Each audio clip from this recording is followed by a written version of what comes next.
fortalece eles, para que eles se mantenham firmes. Mas também, o resto, alguns seriam avivados, mas a maioria não, porque o coração já estava contaminado, a mente deles já estava contaminada. Não ia ter abertura para o Espírito Santo trabalhar. Por isso, a advertência para trabalhar com o segundo grupo.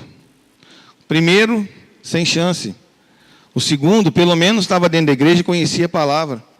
Se ele se voltasse para a palavra, arrependesse, haveria cura, haveria libertação.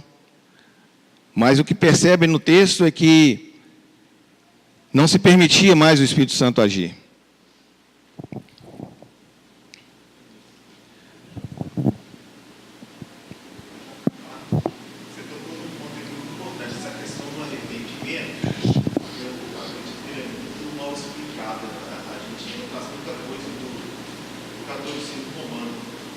Muitas vezes a gente chora, a gente ajoelha, põe o rosto no chão.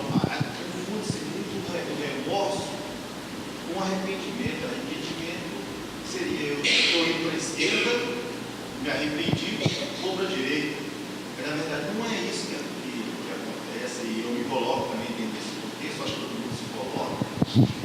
A gente vai fazendo parte desse contexto e vai se desviando do que é a verdade, porque arrependimento, vamos citar um personagem, como foi uma pessoa, como foi Paulo, quando ele era salvo, ele era uma coisa, uma pessoa, quando ele foi Paulo, ele foi outra pessoa. Então, sim, são fatos que vão se repetindo, inclusive até nas redes sociais, uma disputa, não pelo evangelho, mas pelo mercado. Você vê muita gente falando muita coisa na internet, verdadeiras loucuras de pastores, líderes, né, que se titulam líderes. E eu acho que essa situação do arrependimento, eu acho que mais pega, sabe? sim.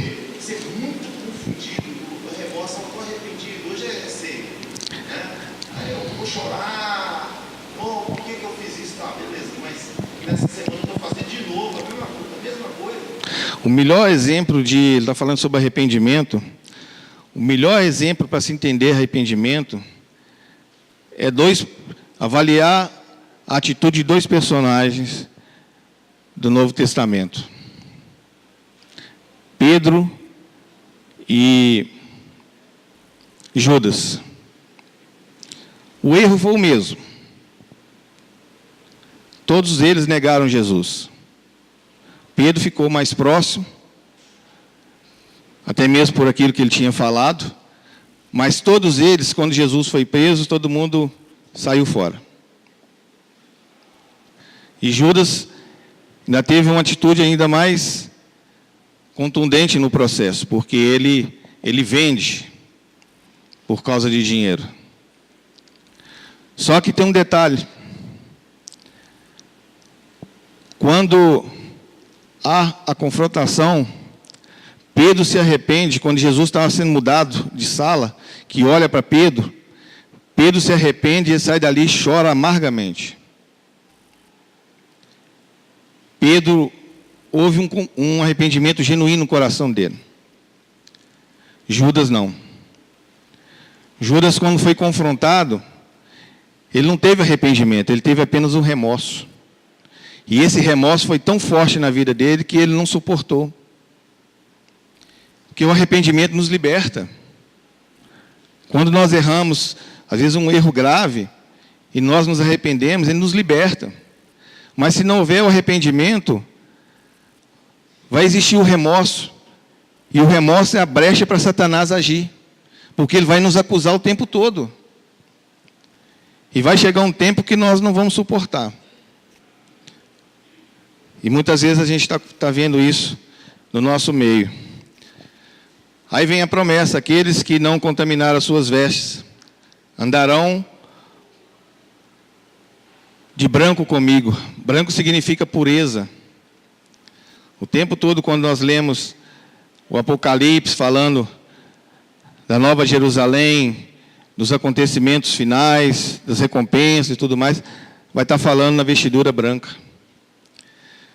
Lá no Apocalipse 19, 8, vai falar que foram vestidos de linho finíssimo, puro, resplandecente. Linho significa, são os atos de justiça dos santos. Foi tudo aquilo que nós fizemos em prol do reino de Deus. Não com a motivação errada, mas com a motivação certa de honrar e glorificar o nome do Senhor.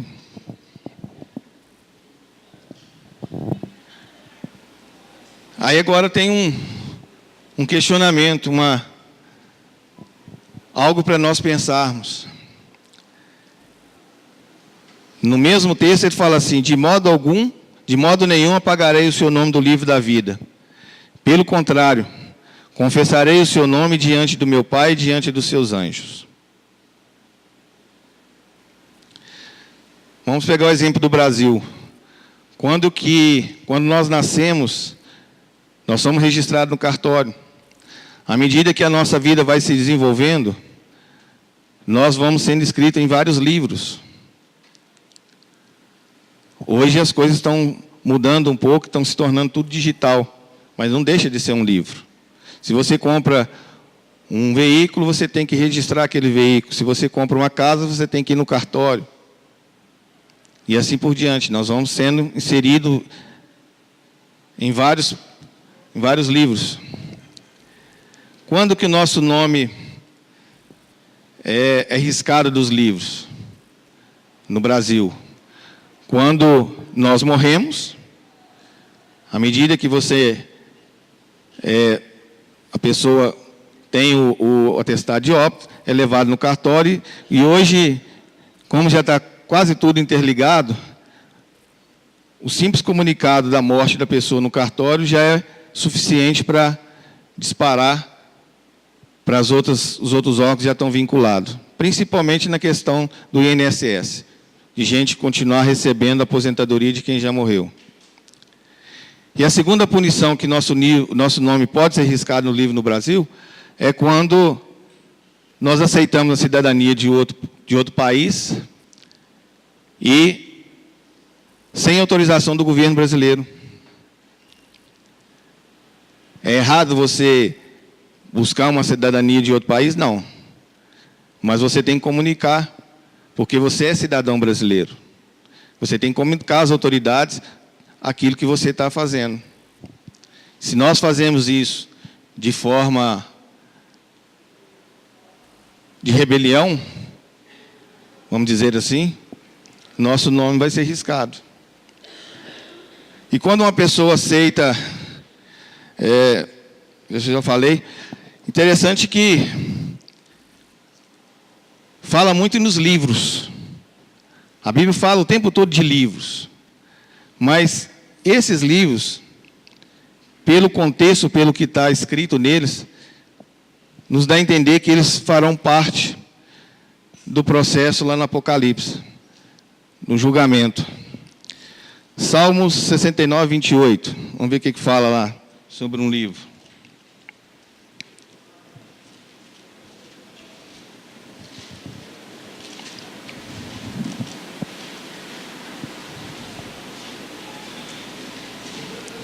O salmista vai falar assim: sejam riscados do livro dos vivos e não tenha registro com os justos.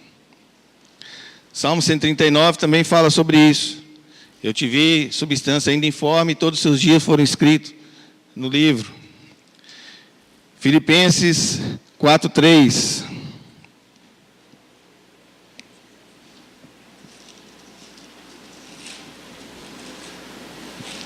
Paulo vai estar falando.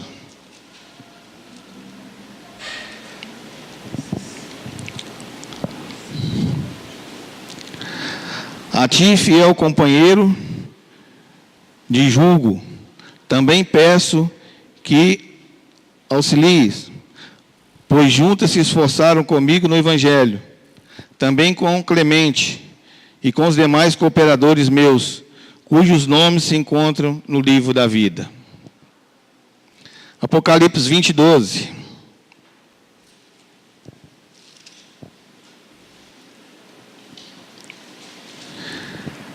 Vi também os mortos, os grandes e os pequenos, postos em pé diante do trono. Então se abriram os livros. Ainda outro livro, o livro da vida, foi aberto, e os mortos foram julgados segundo as obras, conforme o que se achava escrito nos livros. Apocalipse 5:1.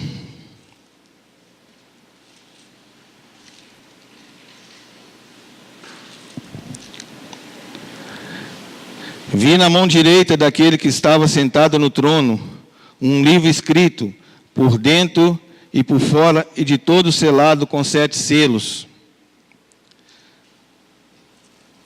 E Malaquias 3,16.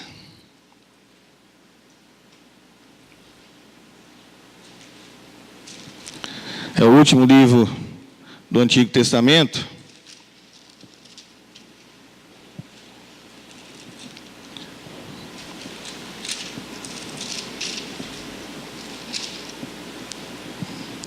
Vai dizer assim: então, os que temiam o Senhor falavam uns aos outros. O Senhor atentava e ouvia. Havia um memorial escrito diante dele para os que temem ao Senhor e para os que se lembram do seu nome. Um memorial, algo escrito. Então, de Gênesis a Apocalipse vão ter vários livros sendo mencionados. Por esses textos, a gente pode inferir que, se esses todos não estiverem lá, pelo menos alguns deles estarão no dia do julgamento. Aí vem a questão do livro da vida. O livro da vida é literal ou é figura de linguagem? O que vocês acham? Existe realmente o livro lá, ou é apenas uma figura de linguagem que a Bíblia está usando? Eu até gostaria que realmente ele existisse. Mas não há uma questão fechada sobre isso. As pessoas interpretam de formas diferentes.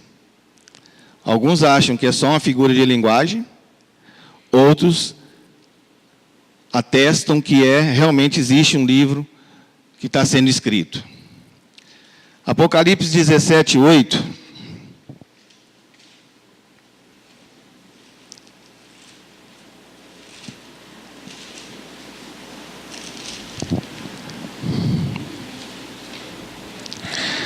Diz assim: a besta que vistes era e não é, está para emergir do abismo, e caminha para a destruição. E aqueles que habitam sobre a terra, cujos nomes não foram escritos do livro da vida, desde a fundação do mundo, se admirarão vendo a besta que era pão, que era e não é. Não tem nada de pão aqui, mas aparecerá. Agora vamos voltar lá no 13:8. Estou achando até pão aqui agora. 13:8 diz assim: e adorá-lo-ão todos os que habitam sobre a terra, aqueles cujos nomes não foram escritos no livro da vida do Cordeiro, que foi morto desde a fundação do mundo. Eis o problema. Aqui nascem duas correntes. Há divisão de interpretação baseada nesses dois textos. Os que defendem o calvinismo falam que o nome está escrito desde a fundação do mundo. Que o nome já está escrito e que já estão predestinados a serem salvos. E aí tem vários textos que vão apoiar essa ideia. Que nós não temos tempo de falar sobre isso. Outra corrente vai questionar o seguinte, baseado no 13:8. Quem morreu foi o livro ou foi o cordeiro? O livro morre? E aí ele vai ter vários textos também para apoiar essa ideia, esse questionamento. Então, é uma discussão longa. Eu trouxe para vocês pensarem e mostrar como é difícil, em determinados momentos, o posicionamento dentro do estudo da palavra. Como que ocorrem as divergências de pensamento. E todas essas doutrinas, ela acaba nos influenciando. Aí eu continuo.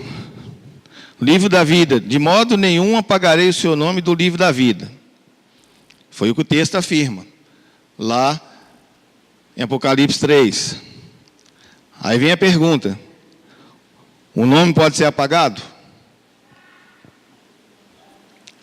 Se pode ser apagado, é porque já está escrito? Entende? Vamos lá, corajoso.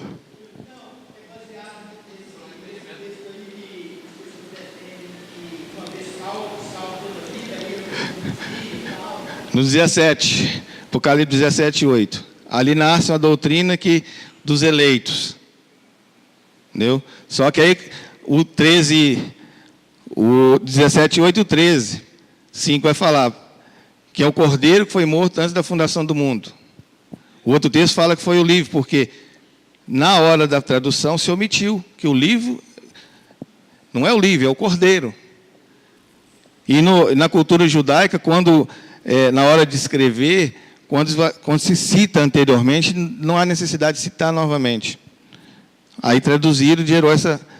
Vamos lá, Êxodo 32, 32, um texto que o pastor Rodrigo fala muito dele.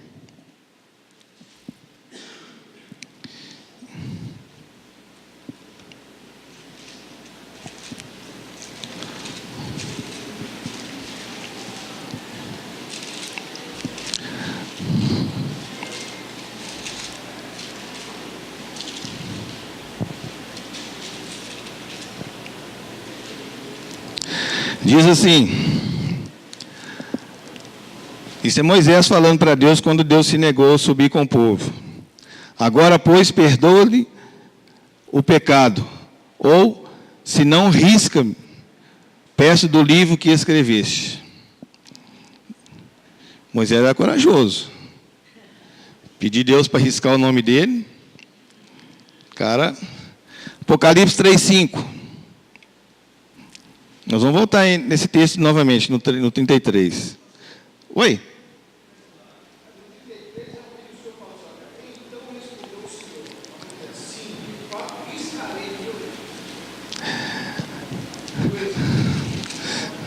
O 32, 33?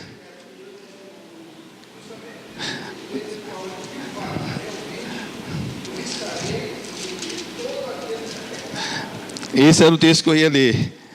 Entendeu? Mas tá bom. 3:5. É o texto que nós estamos estudando. O vencedor será assim vestido de vestiduras brancas, de modo nenhum apagarei o seu nome do livro da vida. Pelo contrário, confessarei o seu nome diante do meu Pai e diante dos seus anjos. Jeremias 16, 13.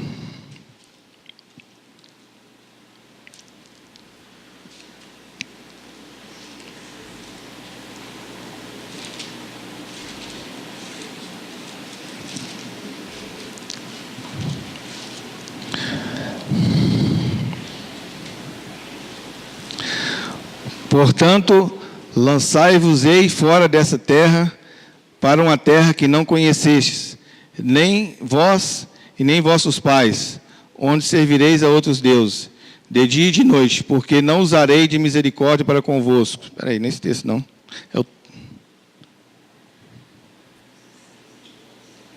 Não é o 13, não.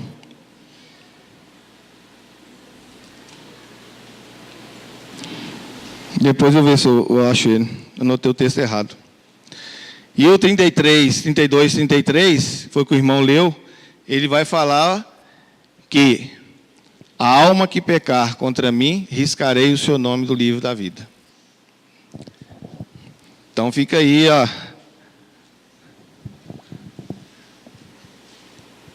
tentando responder a pergunta inicial sobre a questão dos livros. Existe a necessidade deles no céu?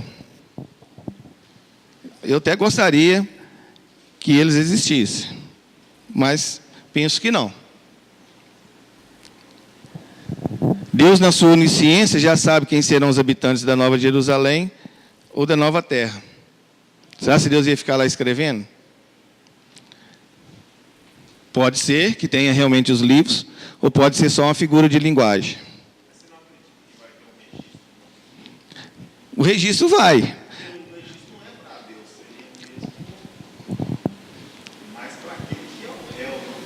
Sim.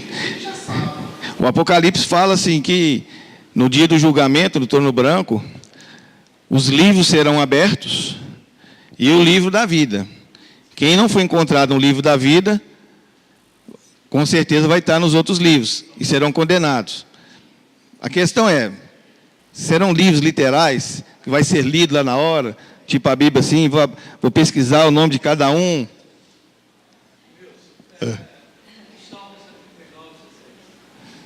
Salmo 139, 16. Vamos ver o que está falando lá. Oi.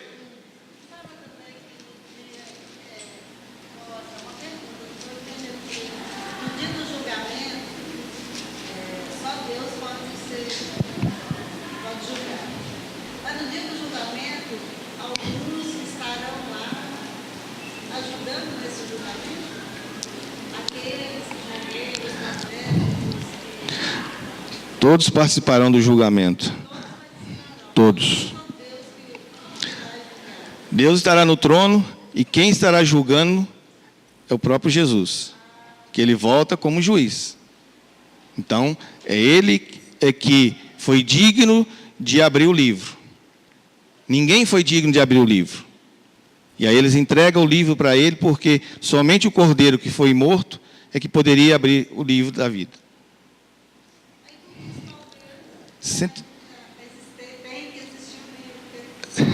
Eu até gostaria que tenha mesmo, mas pode ser só uma figura de linguagem. Aí tem opiniões diferentes sobre isso. 119? 119, 16.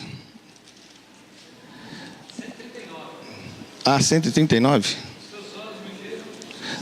Ah, tá.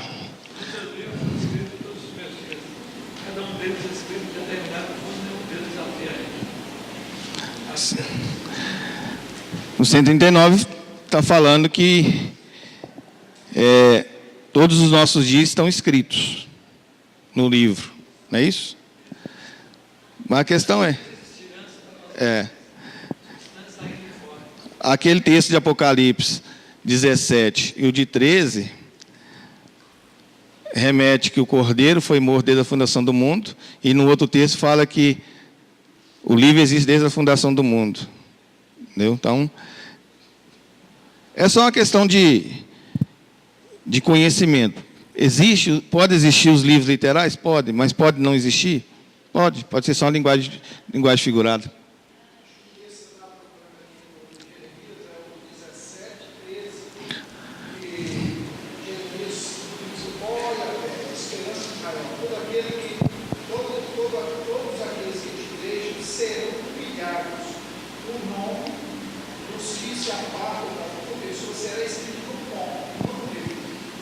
Era esse texto que eu estava querendo. Jeremias 17, 13. Fala que aqueles que forem rejeitados, o nome deles será escrito no pó e não no livro. Por que Jesus precisa confessar os vencedores diante do Pai e dos anjos? Esse é outro questionamento que nós temos que fazer. Somente ele poderá abrir o livro da vida no julgamento. Apocalipse 5:1. Esse texto eu queria ler. Vamos correr porque o meu tempo já está acabando. Quando ele chega aqui, ele voa.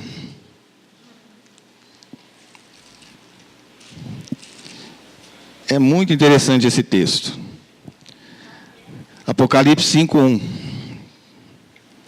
Diz assim: vi na mão direita daquele que estava sentado no trono um livro escrito por dentro e por fora, de todo selado com 7 selos. Ou seja, Deus está sentado no trono, vai iniciar o julgamento e ele está com a posse do livro. Vi também um anjo forte que proclamava em grande voz: quem é digno de abrir o livro e de lhe desatar os selos? Ora, nem no céu, nem sobre a terra, nem debaixo da terra, ninguém podia abrir o livro, nem mesmo olhar para ele. E eu chorava muito, porque ninguém foi achado digno de abrir o livro, nem mesmo de olhar para ele. Todavia, um dos anciãos me disse: não chores, eis que o leão da tribo de Judá, a raiz de Davi, venceu para abrir o livro e os seus 7 selos. Ou seja, nesse momento o livro vai ser passado para Jesus, se ele existir o livro físico, ou se for só uma linguagem, figura de linguagem, ele será passado para Jesus e Jesus vai iniciar o julgamento. E aqueles que estarão escritos no livro da vida vão estar presentes. Aí vem a segunda questão: toda a humanidade será julgada naquele dia. Apocalipse 20, de 11 a 15. Só um minutinho.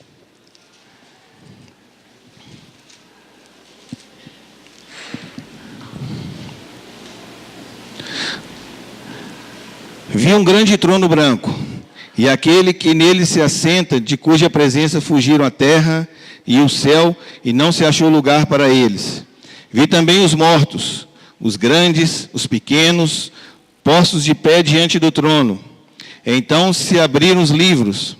Ainda outro livro, o livro da vida, foi aberto, e os mortos foram julgados segundo as suas obras, conforme o que se achava escrito nos livros. Ou seja, por que esse livro tem que ser aberto lá, no momento do julgamento? Jesus vai apresentar no julgamento aquelas pessoas que foram condenadas e aquelas que foram salvas. Aquelas que não negaram Jesus, que foram compradas pelo sangue de Jesus. Ali estarão toda a multidão, dos não salvos como aqueles que foram salvos. Aí Jesus vai apresentar para aqueles que estão sendo condenados, para o Pai, para os anjos, aqueles que ele comprou com seu próprio sangue, que não negaram o seu nome.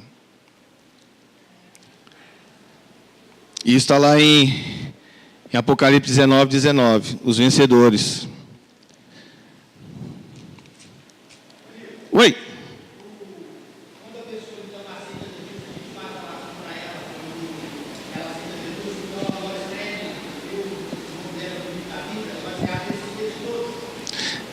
Sim, eles fazem assim. Não, errado não é. Mas a gente lendo sobre isso, mas sim. Por isso que eu falei que o fazer não é errado, né? Porque é o desejo nosso diante daquela pessoa que está se entregando a Jesus, que o nome dele também participe do livro da vida. Se os livros não são literais, né, no caso, então eles seriam, o que seria então o que ele viu, que ele quis dizer que seria um livro? Seria o sentido literal realmente daquilo que ele chamou de livro. Ela está perguntando assim, se os livros não são literais, o que João viu lá na revelação? Primeiro nós temos a questão da revelação. É uma revelação espiritual. Aquilo que João vê, ele vai narrar de acordo com o conhecimento que ele tem.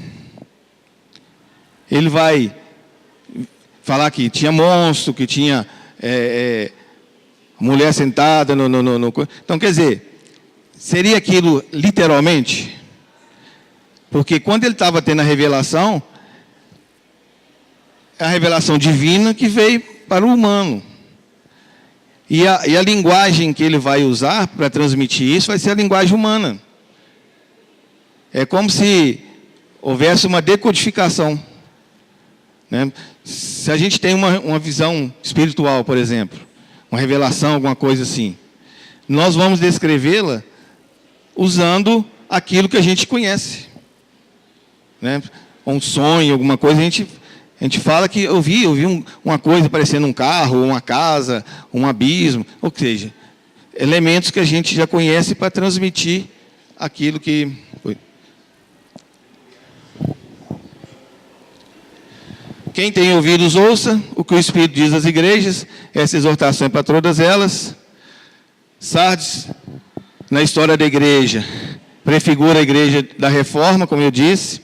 Iniciou-se com Lutero, no século XVI, foi até o século XVII, XVIII, daí foi se perdendo. Foi um marco vital do retorno da igreja à base bíblica, com Lutero e os outros reformadores.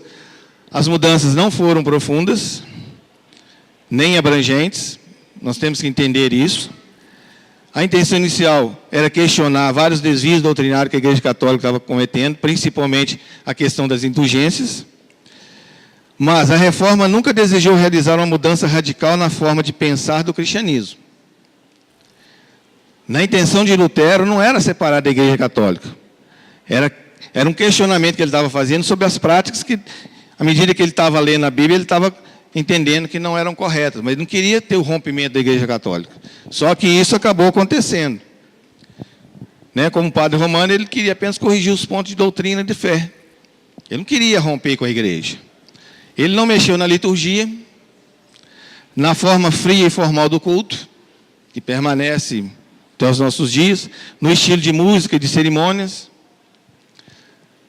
nos paramentos, ou seja, velas, altares, procissões, certo dogma como da transubstanciação, onde eles falam que a ceia, para nós é um memorial, para eles é o corpo mesmo de Jesus que está sendo dado. Então, assim, ele não mexeu nessas questões. A Sardes dos nossos dias vive histórias de glória do passado, muitas igrejas estão assim. Mantém os nomes tradicionais escritos nas portas, elas têm boa situação econômica, têm templos, organização. Elas se reúnem regularmente, tem culto semanalmente, às vezes mais de um, às vezes diário. Tem programações das mais variadas possíveis. Nós achamos que tem nome que vive. Na nossa visão, nós entendemos como igreja bíblica, que Deus está aceitando. Mas, muitas vezes Jesus já retirou o castiçal.